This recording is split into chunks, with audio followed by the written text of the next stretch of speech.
মা যখন আত্মহত্যা করেন তখন আমার বয়স ছিল 14 বছর। অনেক কিছুই বুঝি আমি। আমার বাবা আমার মায়ের বোনকে একদিন সকালবেলা বিয়ে করে নিয়ে আসেন। মা তখন তরকারি কাটছিল। বাবার খালামণি একসাথে ঘরে ঢুকছিল। তখন আমার খালামণি বোরকা পরা অবস্থায় ছিল। আমার মা খালামণিকে জিজ্ঞেস করেছিল, কিরে তুই আমার বাসায় কেন? তখন আমার বাবা বলে, আমরা আজকে বিয়ে করেছি, এই জন্য সোহাগী আমার ঘরে এসেছে। মা বলল, মানে কি? তুমি ওরে বিয়ে করেছো মানে? এই সোহাগী, কথা বল। বোন হয়ে কিভাবে বোনের ঘর নষ্ট করলি? কেমনে পারলি? আমার ছোট ছোট দুইটা বাচ্চার কথা ভাবলি না? আমার খালা তখন চুপচাপ দাঁড়িয়ে আছে। আমার মা কান্না করে চিৎকার করে আশেপাশের বাড়ির মানুষদের ডাকে, আর দা হাতে নিয়ে বাবাকে বলে, হারামের বাচ্চা, কত জ্বালিয়েছিস, তারপরেও তোর সংসারে ছিলাম, শেষ পর্যন্ত তুই আমার সাথে এমন বেইমানি করলি। আর সোহাগী, তুই আমার বোন হয়ে আমার সাথে এমন করার মানেটা কি? আমার খালা চুপচাপ ছিল। মনে হয় তিনি এসবের জন্য একদম তৈরি হয়ে এসেছেন। আশেপাশের বাড়ির মানুষগুলো সিসি করতে লাগলো। আমার বাবা দুমকে সবাইকে চলে যেতে বললেন। তাদের বললেন, কেন আসছেন? নাটক দেখতে? যান, যার যার ঘরে চলে যান। তারপর বাবা একটা রুমে আমার খালাকে নিয়ে গিয়ে দরজা বন্ধ করে দিল। আমার মা যেন বিষয়টা হজম করতে পারলো না। আমার মা আমাকে বলল তাড়াতাড়ি নানার বাড়িতে যেতে, আর নানিকে ডেকে নিয়ে আসতে। আমি নানার বাড়ি খালি পায়ে বিলের মধ্যে দিয়ে দৌড়ে যাই। আমার নানু বুড়ো মানুষ, খুব অসুস্থ ছিল। তার মধ্যে আমার একটা মামা প্রতিবন্ধী ছিল। নানুকে কোনো রকম আমার সাথে মামাকে বাড়িতে রেখে আসে। এসে দেখে এই অবস্থা। নানি কি করবে বুঝতে পারে না। নানু রুমের দরজা ভাঙতে চাই, কিন্তু বাবা বা খালাকে ওই দরজা খোলে না। নানু কান্না করতেছে আমার আম্মুকে জড়িয়ে ধরে, আর সোহাগীরে চিল্লায় বলে, তোর উপর গজব পড়বে, তুই কেমনে সংসারটা ভাঙলি, তোর বিচার হবে। সারাদিন ঘরে রান্না হয়নি।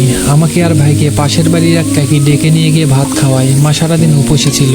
নানি মাগরিবের আজানের সময় চলে যায়, কারণ ঘরে প্রতিবন্ধী মামা, তাকে দেখাশোনার কেউ নেই। আমার ছোট 6 বছরের ভাইকে নানু সাথে করে নিয়ে যায়, আর আমাকে বলে যেন মাকে দেখে রাখি। রাত 9টার দিকে বাবা দরজা খুললেন। দরজা খুলে বাইরে থেকে তালা দিয়ে কোথায় যেন যেতে দেখলাম।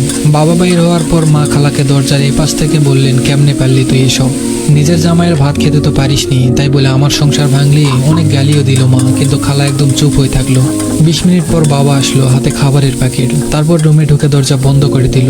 রাত 10টার দিকে বাবা মায়ের কাছে এসে বলল, দেখো আমি কোনো ঝামেলা চাইনি, তোমরা দুই বোন মিলেমিশে থেকো। মা তখন বাপের জামার কলার ধরে বলল, জানোয়ারের বাচ্চা, জানোয়ার তুই কি মনে করছিস? আমার সবকিছুর জন্য তুই দায়ী, এমনকি আমার মরণের জন্য। তখন বাবা মায়ের গায়ে হাত তুলে আর বলে, তোর মধ্যে কি আছে? কিছুই নেই, কিছুই পাইনি, সেই জন্যই বিয়ে করেছি। তোর মতো মোটা বড়ির ভালো লাগে না, সেই জন্য চিকন দেখে বিয়ে করেছি। এটা বলে বাবা রুমে ঢুকে যায়, আর মা বসে বসে কাঁদতে থাকে।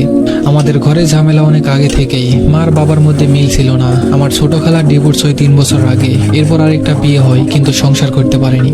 আমার বাবার সাথে ছোট খালার অনেক ভাব ছিল, প্রায় সময় আমাদের বাড়িতে এসে থাকতো। আমার বাবা আর খালার মধ্যে এই রংলীলা মা বুঝতে পারে। খালাকে অনেক শাসায়, কিন্তু খালা কথা শুনে না। নানিকে জানাই মা, খালাকে আমাদের বাড়িতে আসতে নিষেধ করে। আমার বাবার সাথে এসব নিয়ে মার অনেক ঝামেলা হয়। আমার মাকে বাবা মারতো, কিন্তু তারা যে বিয়ে করে ফেলবে মা এটা কল্পনাও করতে পারেনি। সেই রাতে আমার আর ঘুম আসলো না। নিজের খালা কিভাবে এই কাজটা করতে পারলো? বাইরের কোনো মানুষ হলে মেনে নিতে পারতাম। ফজরের আজানের আগে একটু ঘুম আসলো, আমি ঘুমিয়ে গেলাম। ঘুম ভাঙলো আমার সকাল 8টা বাজে। দেখলাম মা পাশে নেই। আমি ঘুম থেকে উঠে বাথরুমে গেলাম। বাথরুম থেকে এসে পাশের রুমে গেলাম, দেখলাম দরজা বন্ধ, জানালা খোলা ছিল। হঠাৎ জানালার দিকে চোখ পড়তেই দেখলাম মা ঝুলে আছে। হায় আল্লাহ, আমি চিৎকার করে মা বলে উঠলাম। পাশের বাড়ির মানুষদের ডেকে আনলাম, তারা সবাই এসে দরজা ভাঙতে লাগলো। বাবা রুম থেকে বের হলো। তখন পাশের বাড়ির কয়েকটা চাচা মিলে বাবাকে মাইট দেয়, আর আমি গিয়ে আমার খালার চুল ধরে বলি, দেখ আমার মা মরে গেছে, এখন শান্তি হয়েছে। মার লাশ নামানো হয়, নানি আসে, তার সাথে আমার প্রতিবন্ধী মামাও। আমার মামা বু বু করে কান্না করতে থাকে। মুখের সব লালা মায়ের গায়ে পড়ছিল। আমি তো কেঁদে কেঁদে আকাশ বাতাস সব এক করে ফেলেছি। এর মধ্যে বাবা মার খেয়ে খালাকে নিয়ে পিছনের দরজা দিয়ে পালিয়ে যায়। পুলিশ আসলো ময়না তদন্তের জন্য। মায়ের লাশ নিয়ে গেল। বিকেলে মায়ের লাশ দিয়ে গেল। আমার মায়ের জানাজা হলো। জঙ্গলের এক পাশে মায়ের কবর দেয়া হলো। সেই করুণ ভয়ঙ্কর দিনের কথা আমি কখনো ভুলবো না।